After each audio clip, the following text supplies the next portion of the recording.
السكر عندي عالي. بطل سكر. ايوه والكوليسترول كمان. بطل سكر. طب انا لازم اخس. بطل سكر. ماشي بس انا عايز حاجه تديني يعني طاقه. مش قلنا بطل سكر؟ هات دي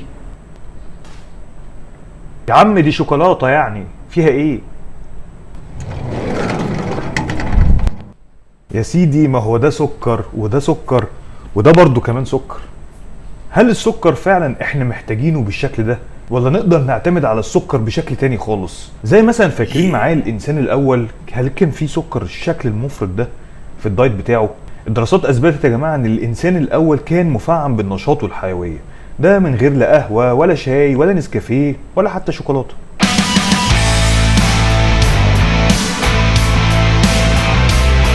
طيب هل السكر ينفع في الباليو دايت اللي هو نظام الانسان الاول؟ طب في نظام الصيام المتقطع اخد منه قد ايه؟ لو عايز تعرف اكتر تابعني الفيديو للاخر، لان المعلومات كلها مش هتبقى موجودة في اول دقيقة ولا دقيقتين ولا حتى 3. ولو انت بتتابعني على الفيسبوك دوس على الزرار بتاع ليرن مور عشان تعرف اكتر على اليوتيوب. انتوا مع محمد خيري، رجل الكهف.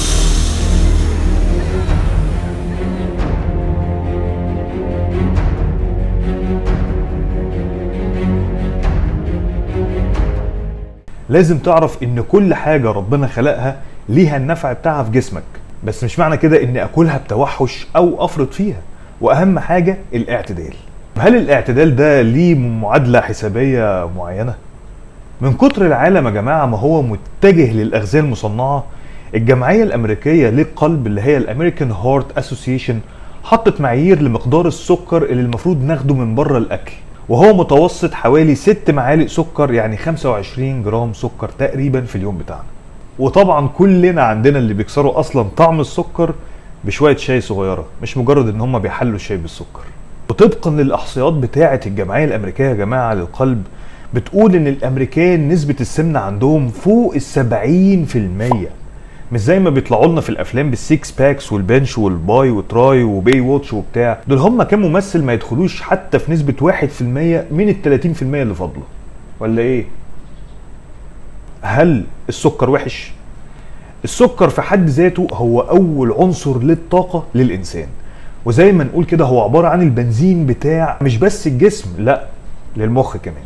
طب على كده بقى انا ليه اخدت منه الشوكولاتة في الاول طالما ان السكر هو اساس كل حاجة؟ عشان لازم تعرف ان الشوكولاتة دي مش بس مليانة سكر، لا دي فيها انواع من الدهون الصلبة كمان اللي بتخش في تصنيعها عشان تدي للشوكولاتة الصلابة اللي انت شايفها دي.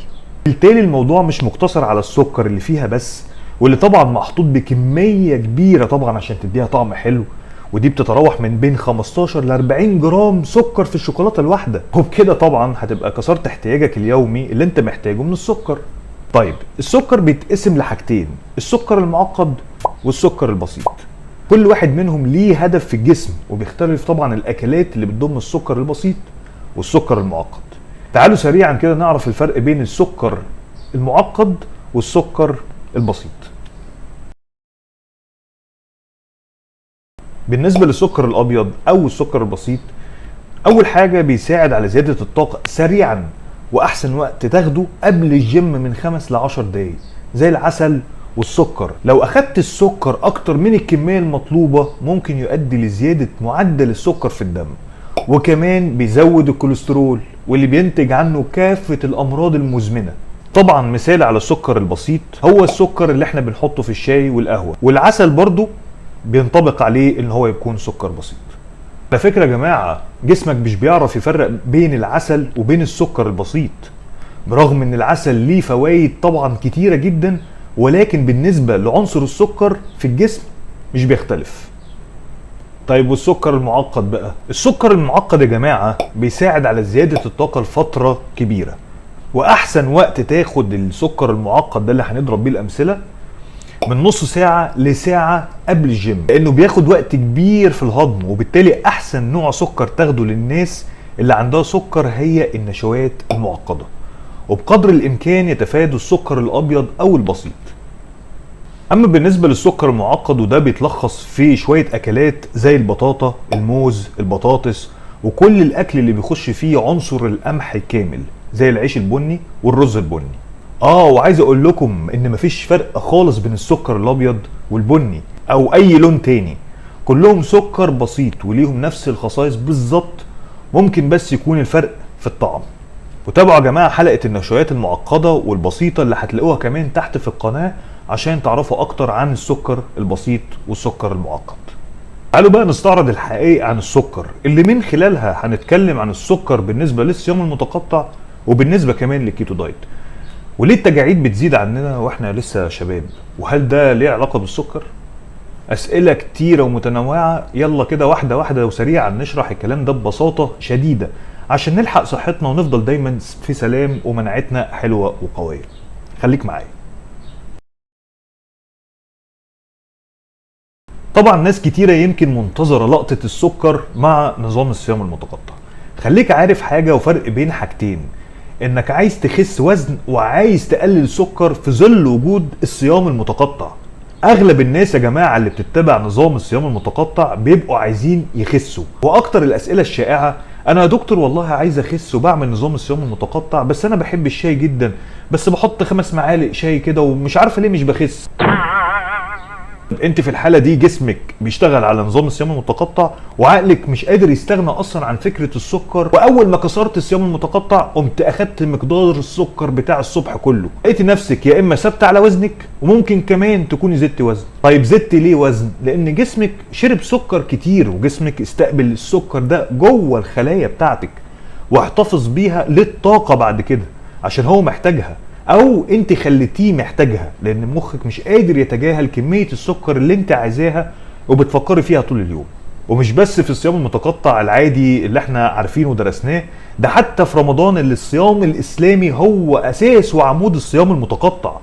بنلاقي اول ما يضرب المدفع تلاقي المطبخ ضرب كمان، وايش طواجن بالسمنه والزيت بقى، وبعديها ام علي وبسبوسه وقطايف وكنافه بالمانجا والنوتيلا والقشطه والمهلبيه والمشمشيه يا اختي الى ما لا نهايه. في الاخر السؤال الحائر، انا ليه بتخن في رمضان؟ وعكسه كمان، انا ليه بخس في رمضان؟ فالزوره دي ولا ايه؟ بتخس في رمضان لان اكلك قليل وحلوياتك هي اللي كتيره، فشبعت جسمك من الحلويات وجسمك ما خدش العناصر المفيده من البروتين والدهون المفيده والنشويات المفيده كمان، فطبعا وفي الغالب حصل انهدام وانكسار للعضله، عشان كده انت في الغالب خسيت عضل مش دهون. ودي كارثه تانية لكل الناس اللي بتخس وتعمل دايت مع نفسها. طب بتزيد ليه في رمضان؟ دي حاجه طبعا مش محتاجه فقاقه، لانك اخدت قدر اكبر من وعاء جسمك فزدت وزن ومش عضل. طيب ايه الحل؟ الحل زي ما اتكلمنا في الاول يا جماعه هو الاعتدال، وزي ما اتكلمنا قبل كده في الحلقه بتاعه حرق الدهون والباليو دايت اللي هي البيج ديب، وده تابعها في القناه تحت. ده يا جماعه اكتر نظام ممكن ينفع في رمضان لانه فيه كل العناصر من الدهون والبروتين والنشويات المفيده للجسم، طبعا معموله بمقدار معين، وده فعلا لو مشيت عليه هتخس وزن من غير ما تخس عضل. وده يخلينا نقول السكر والكيتو دايت، زي ما انتوا عارفين ان الكيتو دايت بيعتمد على الدهون في الطاقه وبيعتبره هو البنزين او مصدر الوقود الاساسي في الجسم. انت لسه قايل لنا ان السكر هو اساس الطاقه، اكيد طبعا، بس لو الجسم امتنع تماما عن السكر ساعتها ايه اللي هيحصل؟ الجسم هيستمد الطاقه بتاعته منين؟ يا اما من البروتين او الدهون، وساعتها الدهون هي اللي هتخش وتبقى مصدر الطاقه، لان الجسم هيقدر يستخدم الدهون في الطاقه. مش هنشرح يا جماعه ايه هو كيتو دايت، لكن لو عايزين تعرفوا اكتر اتفرجوا على حلقه الكيتو دايت والصيام المتقطع اللي موجوده برضو في القناه. ولكن الاهم هو، هل كل الناس محتاجه تعمل كيتو؟ هل الكيتو او الاعتماد على الدهون تنفع كل الناس فعلا؟ والسؤال ده عشان نرد عليه محتاجين نعرف من خلال التحاليل بتاعتنا قبل ما نعمل الكيتو دايت، هل السكر بتاعنا مظبوط؟ الكوليسترول بتاعنا عالي؟ هل انزيمات الكلى والكبد كويسه؟ ان الاعتماد يا جماعه على الدهون بيخلي الجسم بيعمل حاجه اسمها مقاومه، بمعنى ان الخليه بتبقى متحاطه بالدهون وبتمنع السكر من الوصول للخليه، وبالتالي بتعمل مقاومه عاليه، ومن هنا ممكن يجي السكر الدرجه الثانيه. فلازم تعرف ان وجود السكر في الجسم هو مهم جدا، حتى ان في الكيتو دايت المبدأ الاساسي هو الاعتماد على ما يقارب من 50 جرام سكر في الجسم، وده عشان زي ما اتفقنا ان السكر مهم جدا لكل الانسجه بتاعتنا، واعتمادك من دماغك على الكيتو دايت من غير استشاره اخصائي دي اساس المشاكل كلها. طب هل السكر ممكن يسرع التجاعيد بتاعت الجلد؟ ممكن طبعا يا حبيبي، امال ايه؟ السكر والبروتين لما بيتفاعلوا مع بعض يا جماعة بينتجوا مادة بتساعد على زيادة التجاعيد أسرع من العادي. ومعظم الناس اللي بتاكل سكر أو مواد سكرية كتيرة تلاقي جلدها خفيف وممكن يكون ساقط شوية عن جسمها، وده أسباب اعتماد الجسم على السكر كبديل للأكل، أو الإفراط في تناول السكر على حساب الأكل المفيد وبالذات البروتين.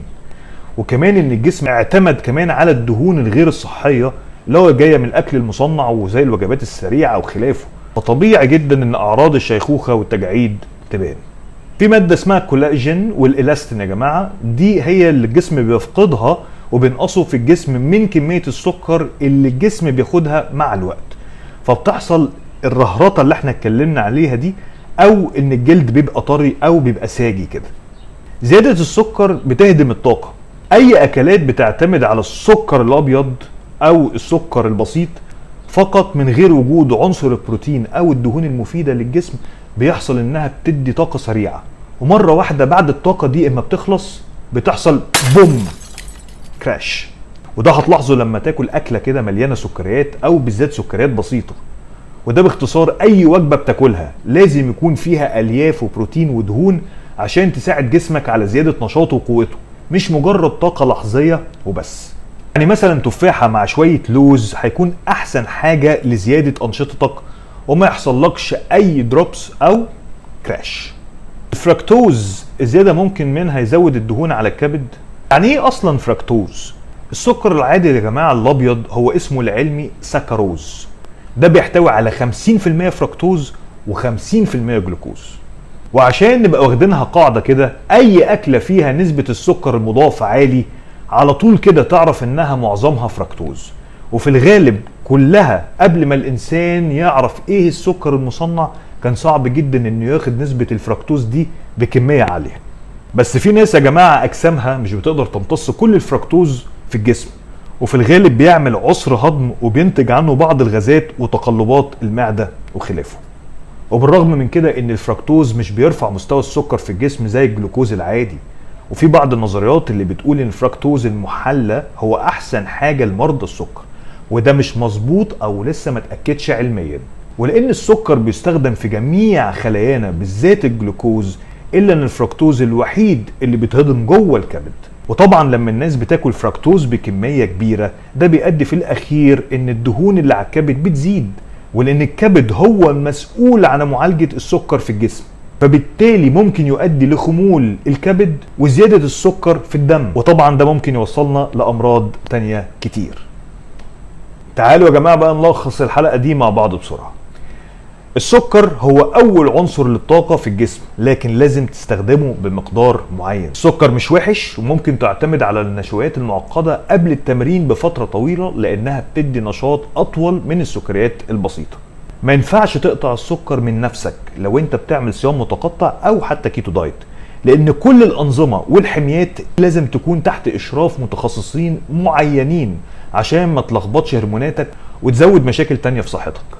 زيادة السكر ممكن تهدم الطاقة مش العكس، ولازم عشان السكر جسمك يستفيد منه لازم تاكل بروتين والياف معاه كتير عشان ما يحصلكش كراش.